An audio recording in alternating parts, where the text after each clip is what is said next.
स्पष्ट रूप से लालू जी आप बताइए कि वर्षों वर्षों तक, तेजस्वी जी बताइए कि वर्षों वर्षों तक आप केंद्र में कांग्रेस के साथ थे, तो उस समय आप क्या कर रहे थे? हिम्मत है तो आकर बोले। हिम्मत होती, अगर आप चाहते कि जातीय जनगणना हमको कराना है तो उस समय केंद्र की सरकार से आप इस्तीफा दे देते। लोगों को ठगने का काम करते लोग क्या बोलेंगे? नमस्कार, मैं शिव और आप देखना शुरू कर चुके हैं आर्यन खबर।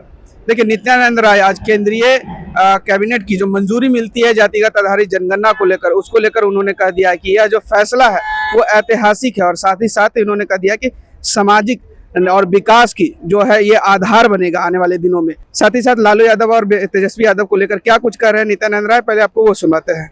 गृह मंत्री जी बोले हैं कि चुन चुन कर जवाब दिया जाएगा तो दिया जाएगा, और माननीय प्रधानमंत्री जी तो इसी बिहार की धरती मधुबनी से उन्होंने दुनिया को संदेश दे दिया था कि हम आतंकवादियों को और आतंकवादियों के आकाओं को हम छोड़ेंगे नहीं। और क्या आरजेडी कह रही है कि हम लोग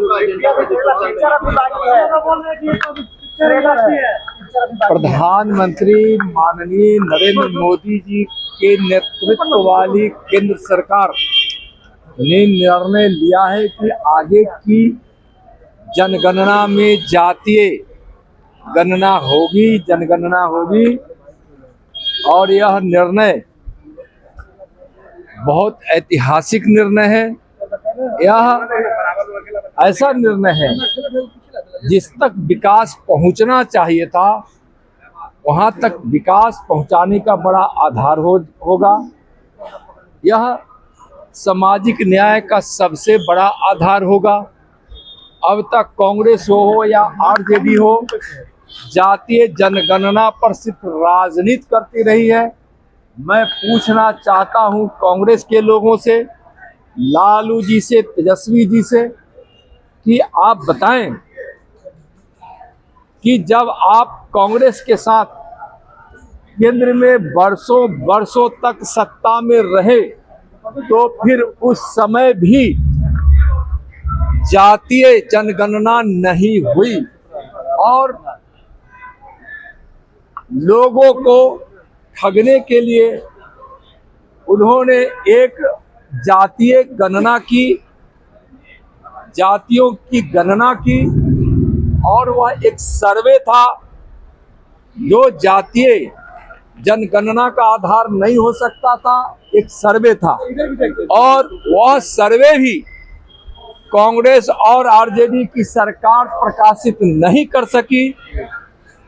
कभी भी कांग्रेस या आरजेडी हो, कम्युनिस्ट हो, उसकी मंशा यह रही ही नहीं कि हम इस देश के गरीबों का कल्याण करें। विकास की धारा जिन तक पहुंचनी चाहिए था वहां तक नहीं पहुंचे।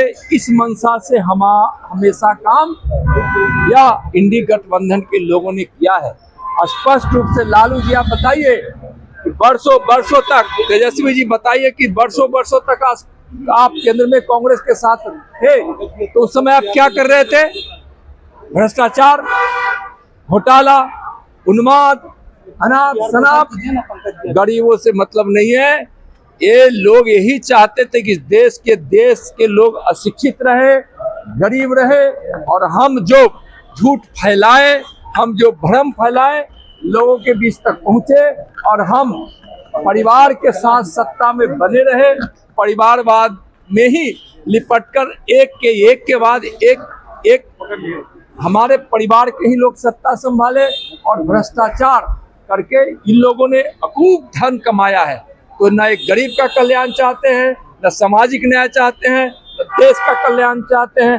अब माननीय प्रधानमंत्री जी के नेतृत्व में जो जनगणना होगी उसमें सही जातीय जनगणना होगी और इसको 18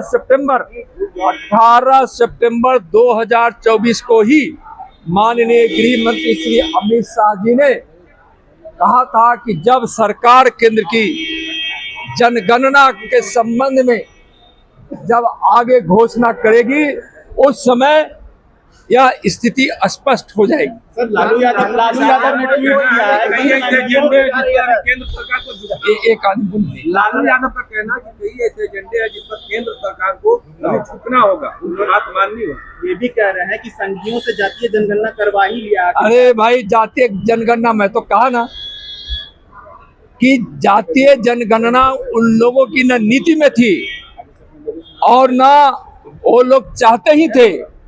झूठ मूठ की राजनीति जातीय जनगणना के लिए करते थे। अब मैं तो सीधा सवाल किया हूँ, हिम्मत है तो आकर बोले। बरसों बरसों तक केंद्र की सत्ता में कांग्रेस के साथ रहने वाले लालू जी, बताइए कि आपने क्यों नहीं जातीय जनगणना कराया? हिम्मत होती, अगर आप चाहते कि जातीय जनगणना हमको कराना है तो उस समय केंद्र की सरकार से आप इस्तीफा दे देते। लोगों को ठगने का काम करते लोग, क्या बोलेंगे? तो जैसा ही कि आपने साफ तरीके से केंद्रीय मंत्री नित्यानंद राय की बातों को सुना, उन्होंने कह दिया कि यह जो फैसला है प्रधानमंत्री मोदी का ऐतिहासिक है और आने वाले दिनों में उस जगह जहां विकास नहीं पहुंच चुकी है अभी सामाजिक विकास, वहां तक ये आधार बनेगी उस विकास को पहुंचने के लिए। और साथ ही साथ लालू यादव और तेजस्वी यादव पर सवाल किया उन्होंने कि जब उनकी सरकार थी, जब वो केंद्र में उनके बदौलत सरकार थी, तब उन्होंने जातिगत आधारित जनगणना क्यों नहीं करवाई थी। फिलहाल इस खबर में इतना ही। इस वीडियो की प्रतिक्रिया आप हमें कमेंट में जरूर दीजिएगा और ऐसे ही तमाम खबरों से जुड़े रहने के लिए देखते रहें आर्यन खबर।